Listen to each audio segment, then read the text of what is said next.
الحمدللہ رب العالمین والصلاة والسلام علی سید الانبیاء والمرسلین اما بعد فاعوذ باللہ من الشیطان الرجیم بسم اللہ الرحمن الرحیم۔ سرکار مدینہ سردار مکہ مکرمہ صلی اللہ علیہ وآلہ وسلم کا فرمان برکت نشان ہے، اے لوگو،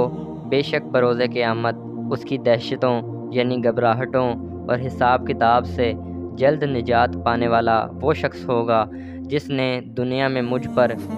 باکثرت درود شریف پڑھے ہوں گے۔ اللہ پاک کی بارگاہ میں دعا ہے کہ ہم سب کو نبی کریم صلی اللہ علیہ وآلہ وسلم پر کثرت سے درود پاک پڑھنے کی توفیق عطا فرمائے۔ صلو علی الحبیب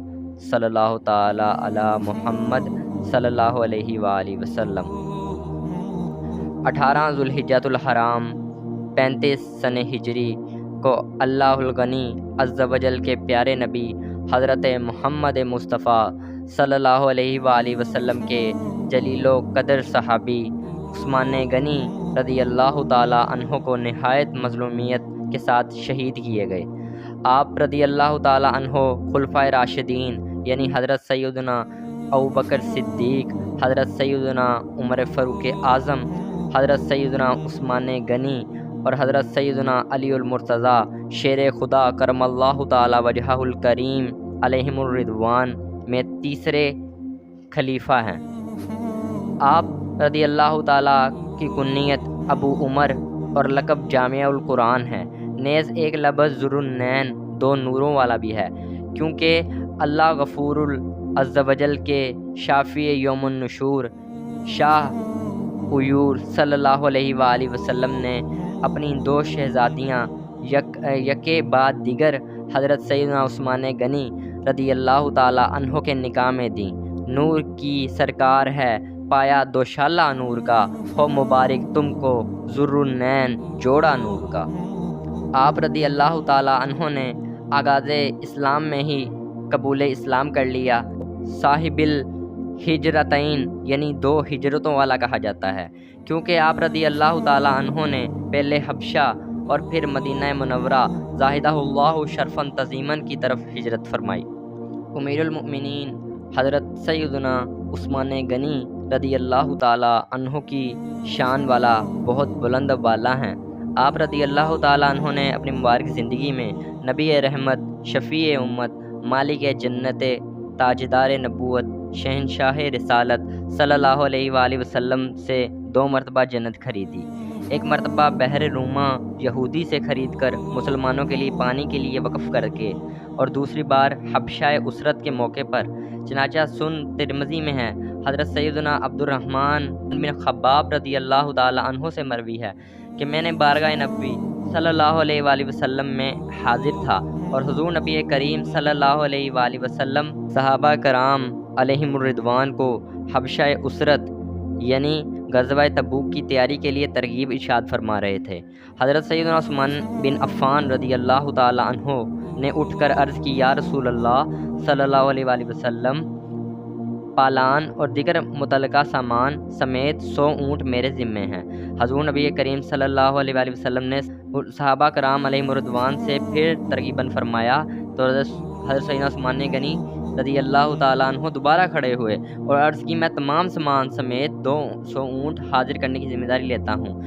دو جہاں کے سلطان نبی کریم صلی اللہ علیہ وآلہ وسلم نے صحابہ کرام علیہم الرضوان سے پھر ترغیباً ارشاد فرمایا تو حضرت سیدنا عثمان غنی رضی اللہ تعالیٰ عنہ نے عرض کی، یا رسول اللہ صلی اللہ علیہ وسلم، میں مع سامان 300 اونٹ اپنے ذمے قبول کرتا ہوں۔ راوی فرماتے ہیں کہ میں نے دیکھا حضور نبی کریم صلی اللہ علیہ وسلم نے باخبر محبوب صلی اللہ علیہ وسلم نے سن کر ممبر منور سے نیچے تشریف لے آئے، لا کر 2 مرتبہ ارشاد فرمایا، آج سے عثمان رضی اللہ تعالیٰ عنہ جو کچھ کرے اس پر مؤاخذ یعنی پوچھ گچھ نہیں۔ میٹھے میٹھے اسلامی بھائیوں، آج کل دیکھا گیا ہے کہ کچھ حضرات دوسروں کی دیکھا دیکھی جذبات میں آ کر چندہ لکھوا تو دیتے ہیں، مگر جب دینے کی باری آتی ہے تو ان پر بھاری پڑتا ہے، حتیٰ کہ بعض تو دیتے بھی نہیں۔ مگر قربان جائیے محبوب مصطفیٰ سید الاسخیاء عثمان باحیا رضی اللہ تعالیٰ عنہ کہ جو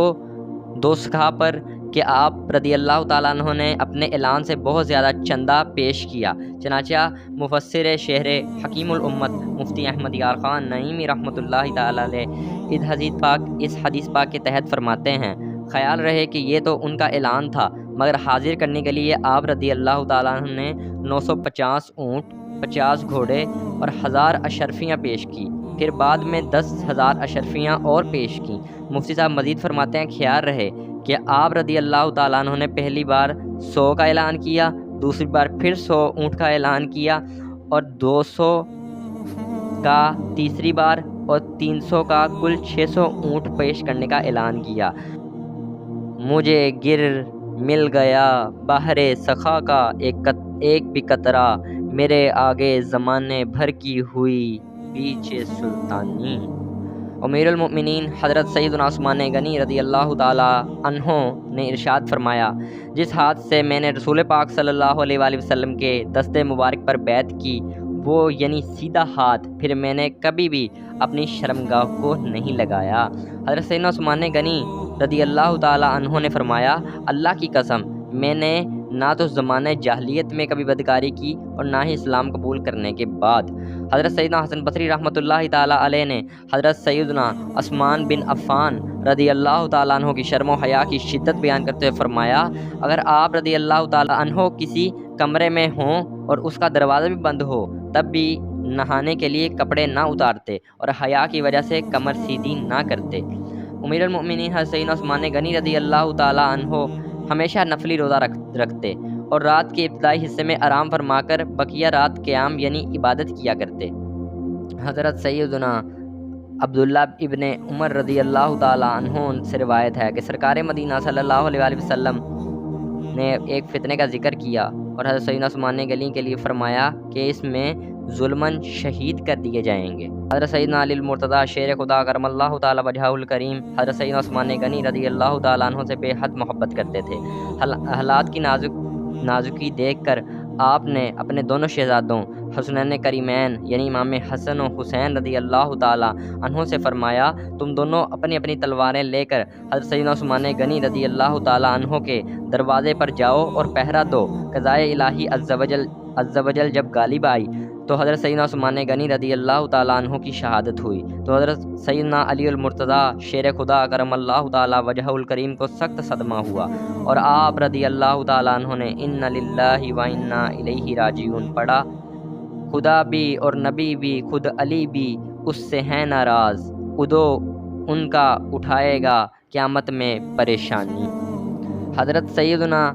عدی بن حاتم رضی اللہ تعالیٰ عنہ کا بیان ہے کہ حضرت سیدنا امیر المؤمنین عثمان غنی رضی اللہ تعالیٰ عنہ کی شہادت کے دن میں نے اپنے کانوں سے سنا کوئی بلند آواز سے کہہ رہا تھا، ترجمہ یعنی حضرت سیدنا عثمان بن عفان رضی اللہ تعالیٰ عنہ کو راحت اور خوشبو کی خبر دو اور ناراض نہ ہونے والے رب کی ملاقات کی خبر فرحت اثار دو اور خدا کے غفران و رضوان یعنی بخشش رضا کی بھی بشارت دو۔ روایت ہے کہ آپ رضی اللہ تعالیٰ عنہ کا جنازہ مبارک چند جان نثار رات کی تاریکی میں اٹھا کر جنت البقیع پہنچے۔ ابھی قبر شریف کھود ہی رہے تھے کہ اچانک سواروں کی ایک بہت بڑی تعداد جنت البقیع میں داخل ہوئی۔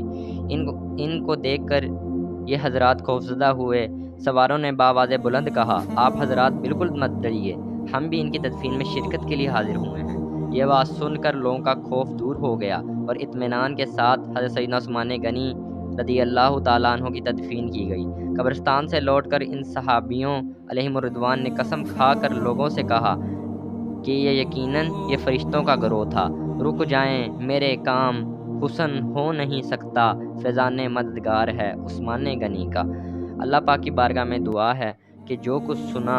اللہ تبارک و تعالیٰ حضرت سیدنا عثمان غنی رضی اللہ تعالیٰ عنہ کی شرم و حیا کا صدقہ ہمیں بھی اپنی نظریں جھکانے کی توفیق عطا فرمائے اور گناہوں سے پکی سچی توبہ کرنے کی توفیق عطا فرمائے، آمین بجاہ خاتم النبیین صلی اللہ علیہ وآلہ وسلم۔